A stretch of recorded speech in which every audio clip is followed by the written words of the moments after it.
Have you ever felt like you're just existing, not truly living? Like you're trapped in an endless cycle of routines and expectations? I want to share something profound with you today that might just change the way you see everything. You see, most people are sleepwalking through life. They wake up, follow their daily routines, and go to bed only to repeat it all again tomorrow. But what if I told you that this very moment right now is all you ever have and ever will have? I've spent decades contemplating this fascinating dance we call existence, and I've come to understand something remarkable. We're all playing a game we've forgotten is a game. We're actors who've become so absorbed in our roles that we've forgotten we're acting. I think about this. When you were a child, you knew how to live. You didn't worry about yesterday or tomorrow. You were simply here, now fully absorbed in whatever you were doing. But somewhere along the way, we lost that ability.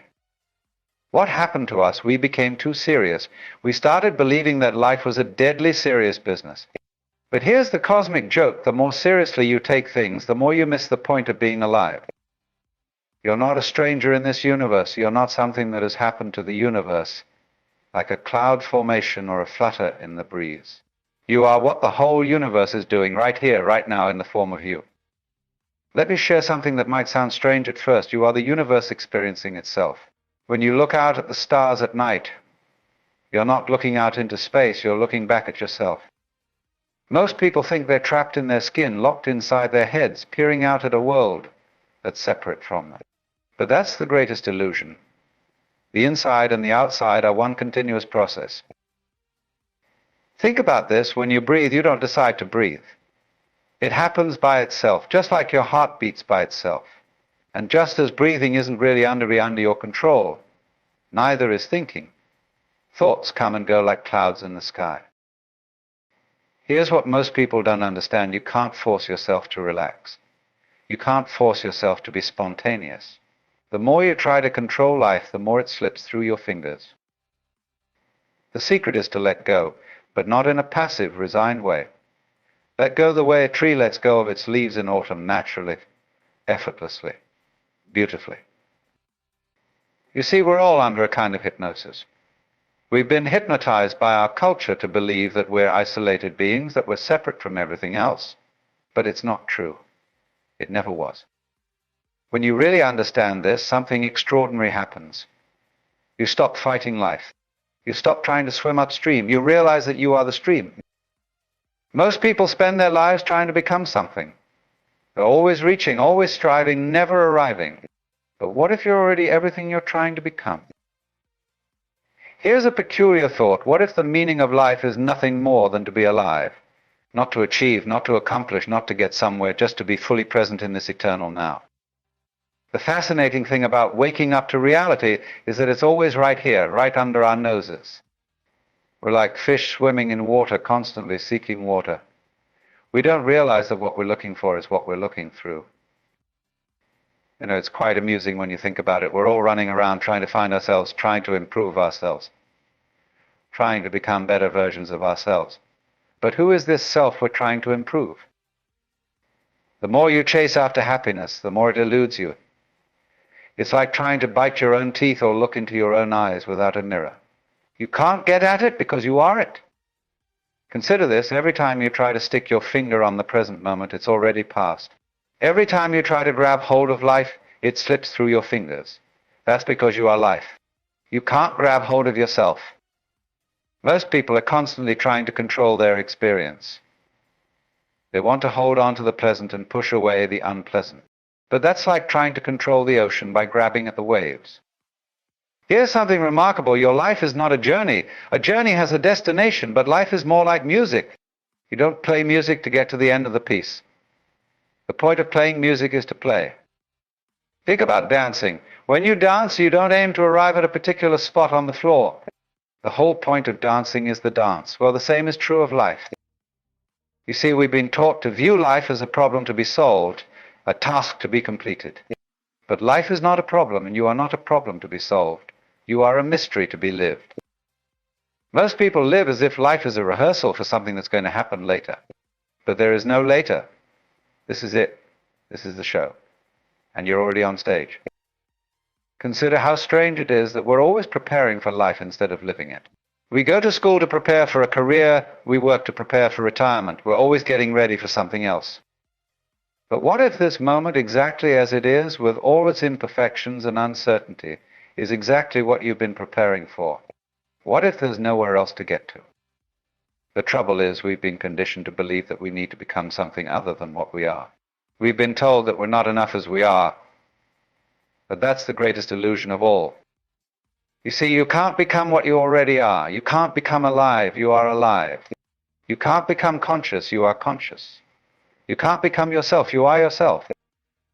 Most people are trying to change themselves, but who is doing the changing? Who is trying to improve whom? It's like trying to pull yourself up by your own bootstraps. Here's something profound. The you that you think needs to be fixed is not you.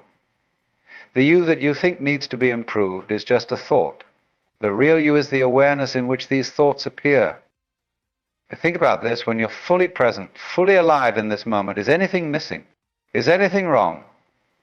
Problems only exist in thought, in our mental projections about past and future. You see, we're all playing this game of hide and seek with ourselves. We're pretending we don't know who we are. We're pretending we're separate from life. But it's all pretense. Most people think awakening is some grand mystical experience, but it's actually the simplest thing in the world. It's simply seeing what is already here, what has always been here. Consider how much energy we spend trying to be special, trying to stand out, trying to be different. But what if your ordinary, everyday experience is already the miracle you're seeking? Let me share something that might shake your understanding of reality. Every experience you've ever had, every thought, every feeling, every sensation, where did they all appear? In consciousness, in awareness, in you. You see, we've been taught to believe that we're living in the world, but the truth is that the world is living in us. Everything you experience, the sounds you hear, the sights you see, the sensations you feel, they're all appearing in your consciousness. But think about your earliest memory. Now think about what you had for breakfast today. Notice how both appear in the same space, the space of your awareness. That space hasn't aged, hasn't changed, hasn't moved. Most people identify with their thoughts and feelings, but you are not your thoughts any more than you are the clouds in the sky. You are the space in which thoughts appear and disappear. Here's something fascinating. Have you ever tried to find the thinker of your thoughts? You might assume there's a little person inside your head doing all the thinking, but when you look closely, all you find are thoughts appearing by themselves. Consider this: when you're deeply absorbed in something you love, where is your sense of self? It disappears, doesn't it? And yet, you're more alive than ever. That's because you're closest to your true nature when you forget yourself. Most people spend their lives trying to be someone, but authentic living begins when you realize you don't need to be anyone. You're already everything you could possibly be. You see, we're caught in a peculiar paradox. The more we try to find ourselves, the more lost we become. The more we try to change ourselves, the more stuck we feel. The more we try to be special, the more ordinary we become. And then think about how much energy you spend trying to be different from what you are. What if all that energy was available for simply being, for simply living? For living. Here's something most people don't realize. You can't escape what you are. You can't escape your own existence. The very attempt to escape is what creates the feeling of being trapped. Consider how we're always waiting for something to happen. Waiting for the weekend, waiting for vacation, waiting for success, waiting for happiness. But life is only ever happening now. Most people think freedom means getting what you want. But true freedom is wanting what you get.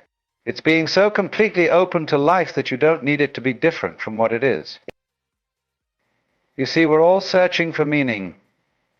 But meaning isn't something you can find. It's something you create by being fully present to whatever is happening.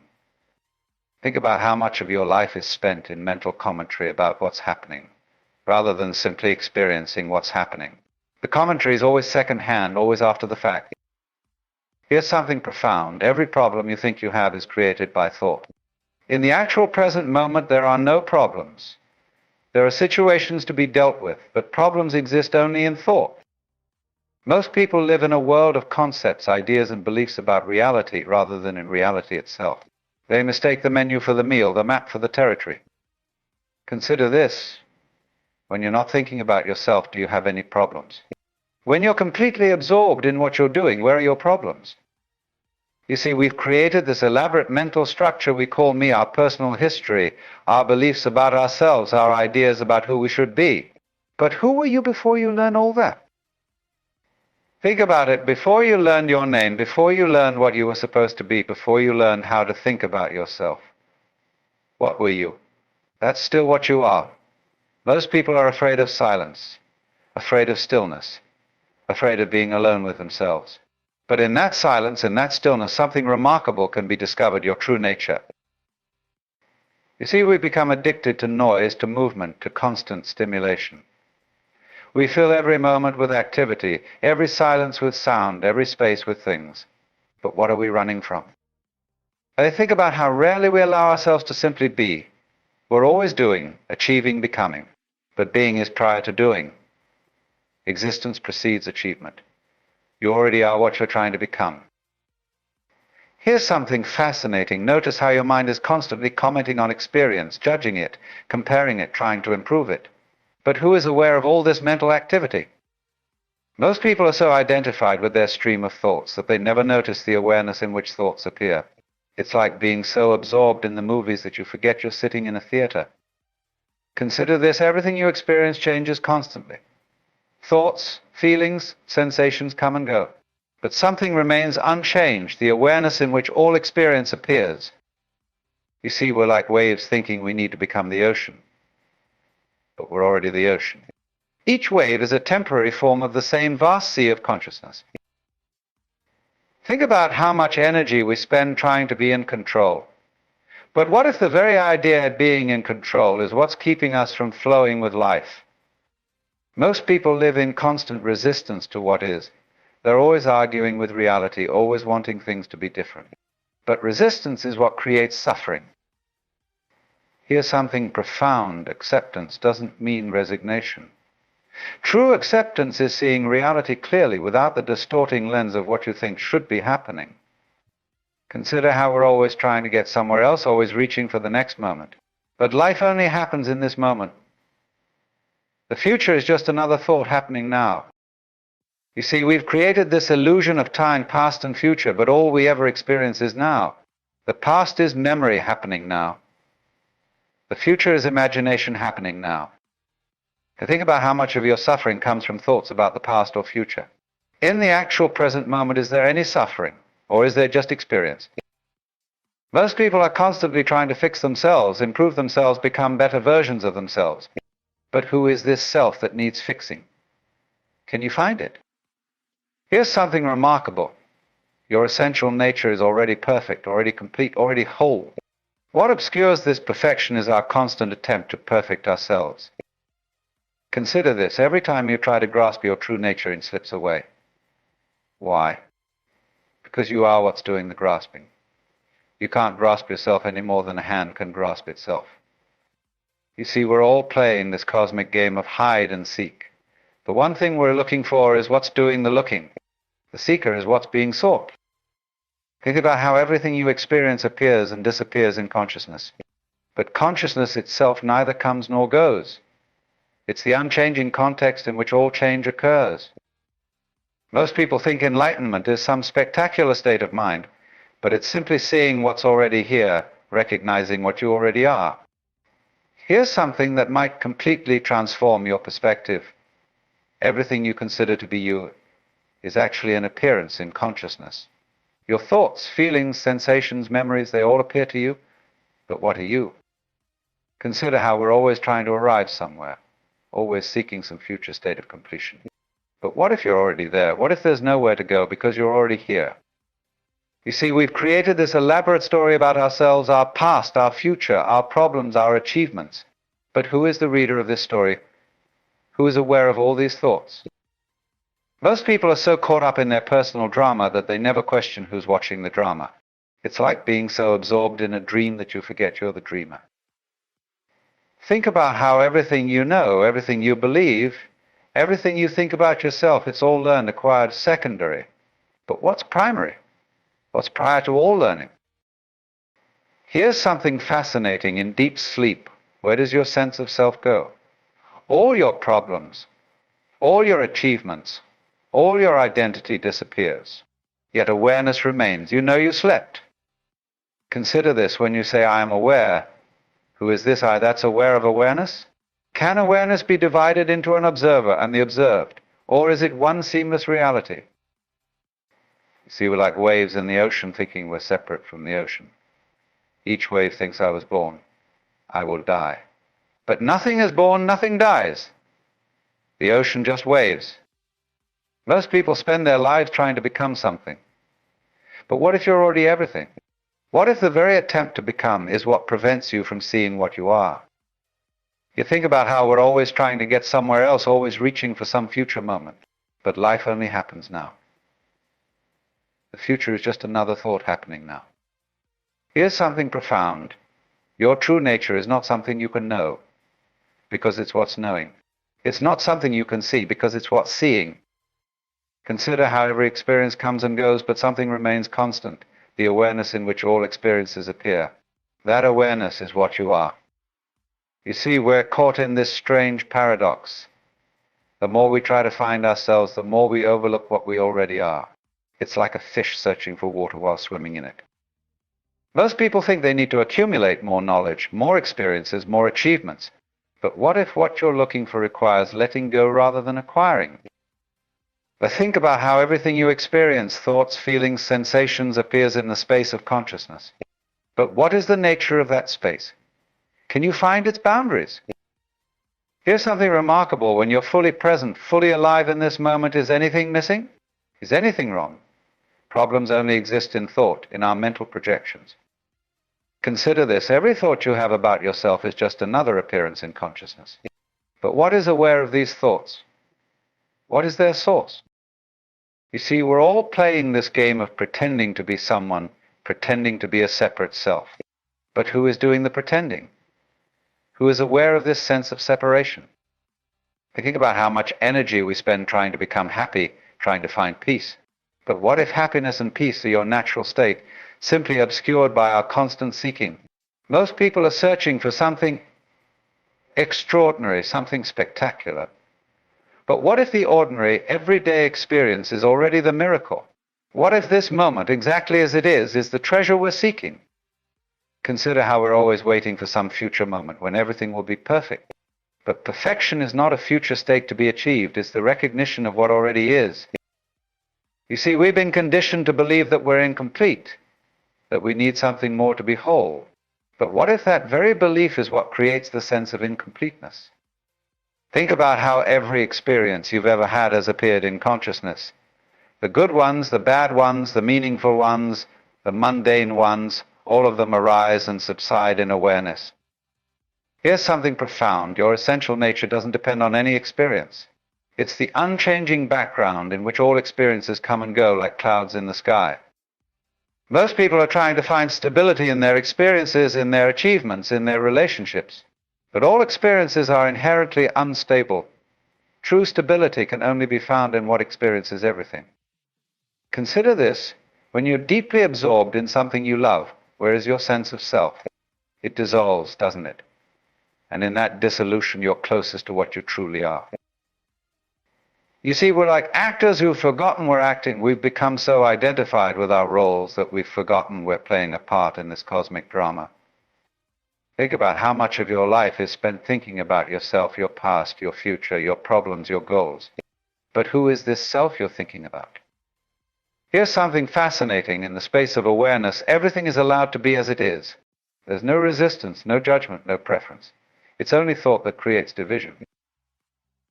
Most people are trying to get rid of their negative thoughts and feelings. But awareness doesn't try to get rid of anything. It simply witnesses everything without preference. Consider how we're always trying to change our experience, always wanting it to be different from what it is. But what if the very attempt to change our experience is what prevents us from fully experiencing it? You see, we've created this idea of spiritual enlightenment as some spectacular state of consciousness. But what if enlightenment is simply seeing what's already here, what's always been here? Now think about how everything you experience appears and disappears, comes and goes. But what remains constant? What never comes and goes? Here's something remarkable. When you're not thinking about yourself, do you have any problems? When you're completely present, where is the problematic self? Consider this: every thought, every feeling, every sensation is known by awareness. But what knows awareness? Can awareness be known as an object? Most people think freedom means getting what they want. But true freedom is wanting what is. It's being so completely open to life that you don't need it to be different. You see, we're all searching for meaning, but meaning isn't something you can find. It's something you create by being fully present to whatever is happening. I think about how much of your suffering comes from resisting what is, from wanting reality to be different from what it is. But what if acceptance is the key to transformation?